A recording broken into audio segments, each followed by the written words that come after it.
Welcome everyone to the Endocrine System, Lab 18. Lab 18 marks the end of our Lab Exam 2 content, so a couple of announcements before we start. First announcement is a reminder about that Lab Exam 2. So that will be coming up in November 10th to be precise, and that will cover exercises 11 through 19 in your lab manual. So that's basically our lab's muscle histology through the endocrine system. So you have PowerPoints available, you have virtual videos available, as well as all of our lab manual exercises, which have some great information in them. And all of that will help you to prepare for that lab exam on Friday, November 10th. We also have a dissection coming up. And this will be our last dissection of the semester. It's an important one that you don't want to miss. And that is coming up next week. So that will be Friday, November 3rd. As a reminder, you want to bring goggles and or glasses. Reading glasses are fine. We just need a barrier between your eyes and the material you are working with. And this will really be more like a scavenger hunt. The hearts will already be prepared for us, so you won't have to do a lot of that cutting that we had to do with the eye. So for better or for worse, we're really just practicing finding structures within a real heart, and then we'll also look at the models in our next in-person lab. We will talk more about this in person on Friday. So again, you want to be there for the heart dissection, be there for our last review day before lab exam 2, and I will give you that question breakdown, or that module breakdown rather, in class on Friday. If you would like to see that module distribution, it is found in our Lab 18 PowerPoint on slide number 4. So I recommend taking a look at that and just figuring out how much time you should spend with each subject. And you'll see that about a fifth of the exam is muscle, about a fifth is brain and brainstem, and then we have a lot on cranial nerves. So make sure, I know muscles are a big concern for students, but make sure you're also devoting time to histology and the neural system. So not all of the exam is going to be over muscles.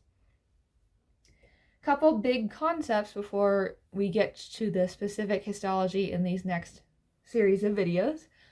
The endocrine system is really histology based. We don't have any models for the endocrine system, so all of that we will look at today is histology. So we're in lab next Friday. Make sure you spend some time looking at these slides under the microscopes, and I'll give you a list at the end of what you should review in person. With the endocrine system, we are talking about glands that are producing different substances. In this case, they're producing hormones, which are just chemical messengers that are going to affect any organ connected by our blood system. So they have these really widespread effects. They're not localized like neurotransmitters are.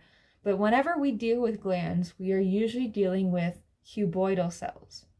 And we've seen this term before, cuboidal epithelium.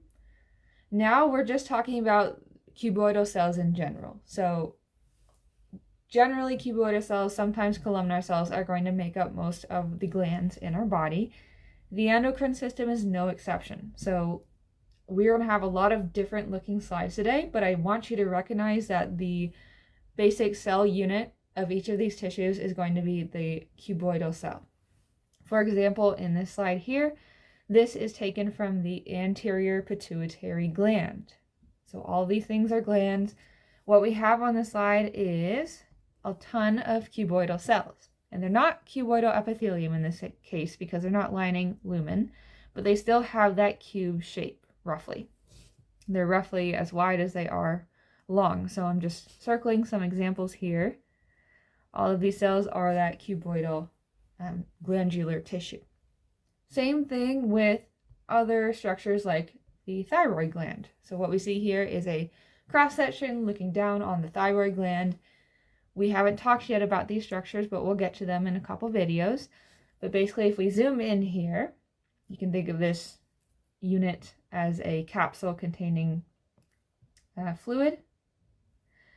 If we zoomed in on one of those capsules, we would see cuboidal in this case, cuboidal epithelium lining that opening. So just circling the nuclei here so you can see that each of these spaces or capsules is lined by a thin layer of cuboidal epithelium.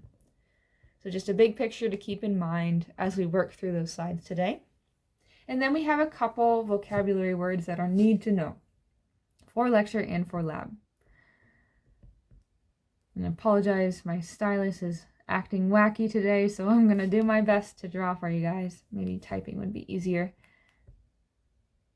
Let's try that. So, couple vocabulary words. We have exocrine and we have endocrine. Exo means out. So we've talked previously about exocrine glands with the skin system, for example. This is where a gland is going to secrete materials through a duct or a tubule. So things like our sweat glands are going to be exocrine glands. Now with the endocrine system, it's in the name. Endo means within.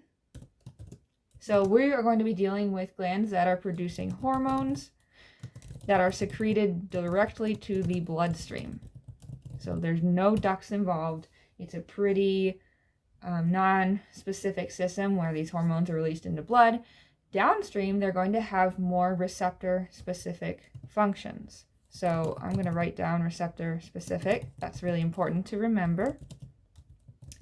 So all of these hormones get dumped into our bloodstream, but they're not going to have effects throughout the body in equal amounts. Hormones are target specific, so the kinds of hormones that will act on your adrenal glands are going to be different than the hormones that act on your stomach, for example. And we're going to see many, many examples of that. However, I don't want you to get lost in the details of hormones today.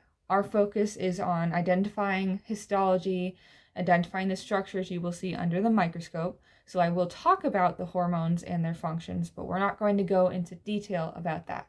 That is something you can expect to do in physiology.